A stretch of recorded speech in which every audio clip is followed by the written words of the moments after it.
పాపం బిడ్డ అయితే ఏ రోజు ఎక్కువ అరుస్తా ఉండదు. పక్కన ఇంట్లో వాళ్ళు కూడా చాలా డిస్టర్బ్గా ఉండదు. పాపం అది అరుస్తా ఉంటే తల్లి లేని బిడ్డ అయిపోయింది. పాపం తల్లిదండ్రులు లేని బిడ్డలు ఏ విధంగా అయిపోయింది, ఆ విధంగా అది ఒంటరిది అయిపోయింది. దానికి చనిపోయినప్పుడు మనం 100 మంది 200 మంది చేరతాము. అయ్యో పాపం చనిపోయింది అని చాలా ఇది పడతాము. ఒక నోరు లేని జీవము చనిపోయింటే అది అయితే వస్తుందో లేదనేసి బిడ్డని తల్లి దగ్గర తీసుకున్నాను. అది చనిపోయిందా లేదా అనేది పాపం దానికి తెలియలేదు.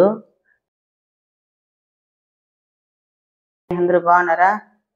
నేను ఏం చెప్తానంటే ఈరోజు మా ఆవు ఒకటి చనిపోయింది కదా, దానివల్ల దాని గురించి చెప్దామనేసి మీకు ఈరోజు చెప్తాను. ఫుల్ వీడియో పెడతాను చూడండి. దాంట్లో మీరు అంటే అది డెలివరీ అయ్యి 45 రోజులు అయింది. పాపము అది మాయి 2 రోజులు పర్లేదు. డాక్టర్ ఇంటి దగ్గరికి వచ్చినాడు, చూసినా ఆయన తీసేసాడు, కొద్దిగా లాగేసినాడు. ఆయన లోపల కడుపులో ఇన్ఫెక్షన్ అయిపోయిందంట. అది 2 రోజులు ఫుడ్ తినిన దానివల్ల నీళ్లు ఎక్కువ తాగేసిన దానివల్ల ఊపిరితిత్తుల్లోకి నీళ్ళు వెళ్ళిపోయినాయంట. అది ఆయాసం ఎక్కువ అయిపోయింది. ఇక్కడ ఇంటి దగ్గరే చూపించాను, బాగాలేదు. సరే అంబులెన్స్కి ఫోన్ చేశాను, ఇంతకుముందు వీడియోలో కూడా మీకు పెట్టినాను. అంబులెన్స్ వచ్చింది, వాళ్ళు ట్రీట్మెంట్ చేసినారు, బాగా అయింది. బ్లడ్ పరీక్ష, యూరిన్ పరీక్ష అన్నీ చేయించి బాగా అయిపోయింది. కానీ అనుకోకుండా సడన్గా మళ్ళా కొంచెం తారుమారు అయిపోయింది. దానివల్ల మన నైట్ చనిపోయింది. చాలా ఇబ్బంది పడింది చనిపోయేటప్పుడు. నాకైతే చాలా బాధ అనిపించింది. ఎందుకంటే ఒక బిడ్డలాగా ఇన్ని రోజులు సాకి ఈరోజు ఆవు ఇది మారైపోయిందని నాకు చాలా బాధ అనిపించింది.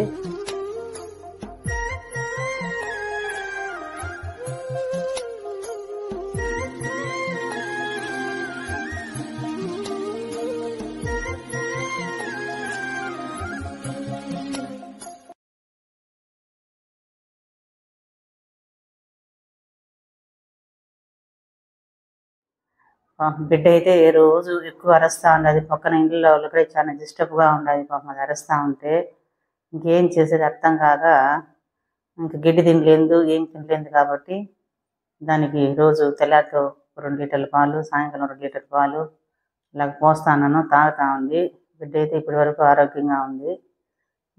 తల్లి లేని బిడ్డ అయిపోయింది.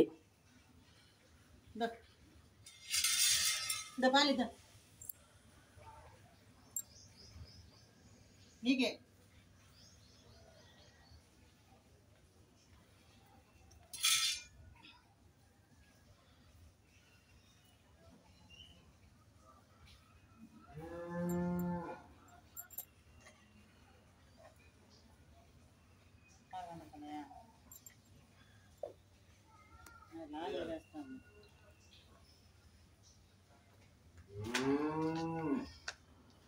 ఏమి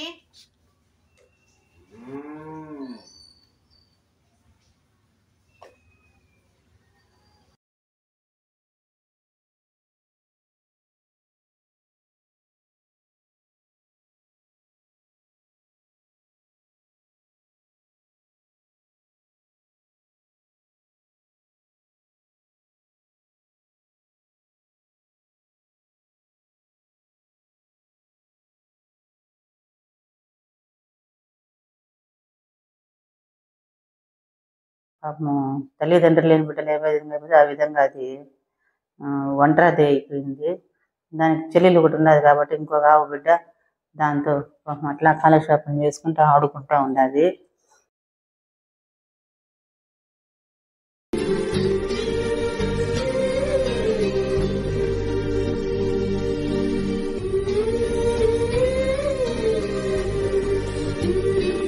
చనిపోయినప్పుడు మనం 100 మంది 200 మంది చేరతాము. అయ్యో పాపం చనిపోయింది అని చాలా ఇది పడతాము.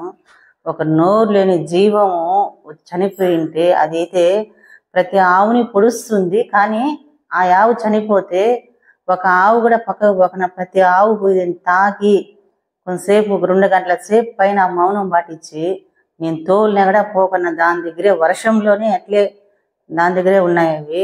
నాకైతే చాలా బాధ అనిపించి ఏడ్చేసినాను అట్లే. ఒక ఆవు కానీ మీకు కావాలని మళ్ళీ అవి ఏ విధంగా దాని మీద చుట్టూ తిరుగులాడినాయో మీకు మళ్ళీ ఫుల్ వీడియో పెడతాను చూడండి కావాలంటే.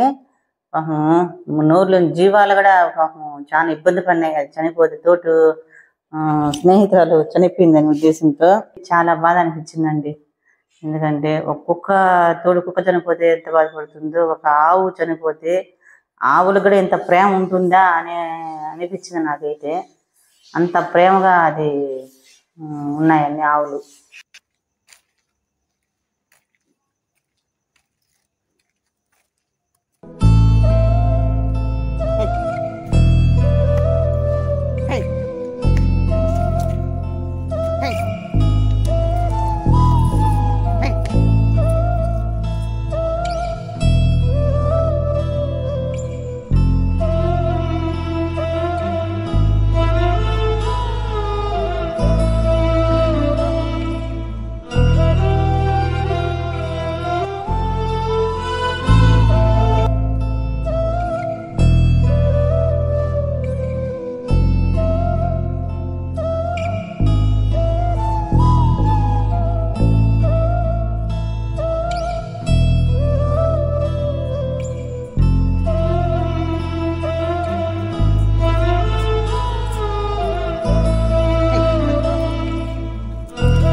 లాస్ట్ మూమెంట్లో తల్లిని బిడ్డ చూసుకొని ఉద్దేశంతో మళ్ళా చూస్తుందో లేదనేసి బిడ్డని తల్లి దగ్గర తీసుకున్నాను. అది చనిపోయిందా లేదా అనేది పాపం దానికి తెలియలేదు. కానీ వాళ్ళ అమ్మ పుడుకుంటే పోయి పాలు తాగుతా ఉంది. లేచి తలకాడికి పోయి, చేతికాడికి పోయి, కాలకాడికి పోయి అంటే నాకైతే అట్లే దుఃఖం వచ్చేసింది. అరుస్తుంది, లేపుతుంది వాళ్ళ అమ్మని, కాలు ఎత్తుతుంది, తాగేదానికి పోతుంది పాలు, గుద్దుతుంది పాలు తాగేదానికి. పాలు వస్తాయి కదా, తల్లి చనిపోయేదానికి ఏం తెలుస్తుంది. అసలు నాకైతే చాలా బాధ అనిపించిందండి. పాపం ఆ బిడ్డ మరి ఇదంట అంటే 3 రోజుల నుంచి అది అరుస్తానే ఉంది. కానీ ఏం చేస్తా, ఇప్పుడు వస్తుందేమో, కొంతసేపుకి వస్తుందేమో అని అన్ని ఆవులు ఇంటికి వస్తా అంటే మా అమ్మ వస్తుందేమో అని ఎదురు చూస్తా ఉన్నది పాపం బిడ్డది. చాలా దుఃఖం వస్తుంది అది బిడ్డ ఏడేస్తా ఉంటే. ఎందుకంటే 40 రోజులు బిడ్డే కాడ తల్లి మీద ప్రేమ ఎక్కువ ఉంటుంది. చాలా బాధపడుతుంది బిడ్డ అయితే. అదే అండి.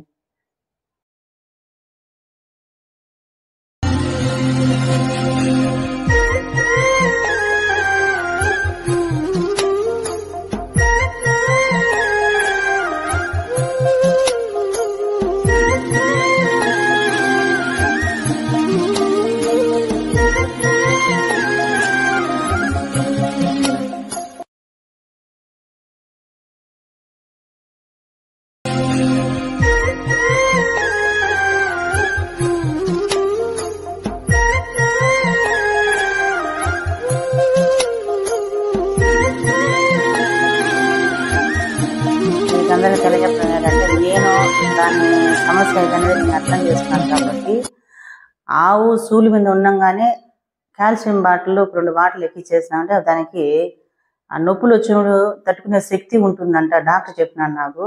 ఆ కాల్షియం బాటిల్ ఎక్కించాలా. ఒకవేళ ఆవు దగ్గర మాయి రాకపోతే డాక్టర్ని పిలిపించి తొందరగా 24 గంటల్లో మాయ వేసేయాలంట. తొందరగా చూపించండి. చూపించిన తర్వాత దాన్ని అతి జాగ్రత్తగా చూసుకోవాలి. ఎందుకంటే ఇప్పుడు నేను 2 ఆవులు మిస్ అయినాను. అదే విధంగా మీకు కూడా చెప్తాను, మాయ వేసేటప్పుడు చాలా జాగ్రత్తగా చూసుకొని కాపాడుకోండి గుడ్లు. నేనైతే 2 పోగొట్టుకున్నాను కాబట్టి నాకు తెలుసు ఆ బాధ ఎలా ఉంటుందో. మీకు కూడా తెలియజెప్తాను. మీరు కూడా కొంచెం జాగ్రత్తగా డెలివరీ అయ్యేటప్పుడు చూసుకోండి ఆవుల్ని. నేను ఇబ్బంది పడినాను కాబట్టి ఇంకొకరు ఇబ్బంది పడకూడదు ఉద్దేశంతో చెప్తాను. వేరే ఉద్దేశం అయితే కాదు. ఒకరిని మనం నిందించిన అవసరం లేదు. నేను పొరపాటు చేసినాను. ఎందుకంటే లేట్ చేసిన దానివల్ల అది వేస్తుందేమో, నేను వెయిట్ చేసిన దానివల్ల నేను ఆవును మిస్ అయిపోయినాను. నేను చేసిన పొరపాటును పూర్తి చేయొద్దండి. కొంచెం అతి జాగ్రత్తగా చూసుకోండి. ఇదే అండి ఈరోజు నేను చెప్పే విషయం.